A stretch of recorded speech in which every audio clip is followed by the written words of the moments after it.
reaction lang dito sa sinabi ng isang grupo na ginagamit niyo daw po yung TRO bilang tukot. Ano ba yun? Upon in derailing the democracy sa Bangsamoro.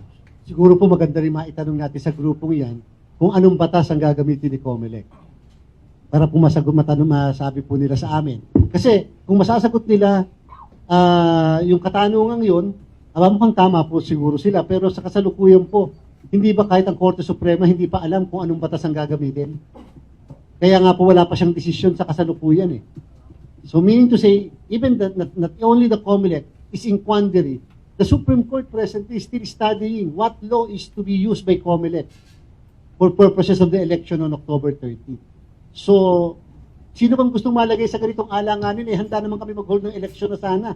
Na-print na namin ang lahat. Na-deliver na nga namin yung mga kagamitan, naka-deploy. Alam niyo po ba, kung marireset ang halalan in another date, ito hindi niyo po na itatanong sa akin eh. Pag na-reset ang halalan in another date, in a later date, kinakailangan po namin ipabalik ang lahat ng gamit.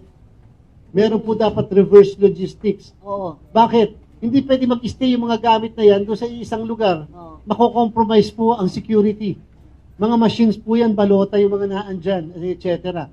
So, ibig sabihin, kung sakali marireset ang halalan, mapopospon ang eleksyon, sa ibang pagkakataon na hindi mo pa alam kung kailan yung 30 days halimbawa, then pababalik namin yung mga gamit. Na later on, ipababalik mo ulit.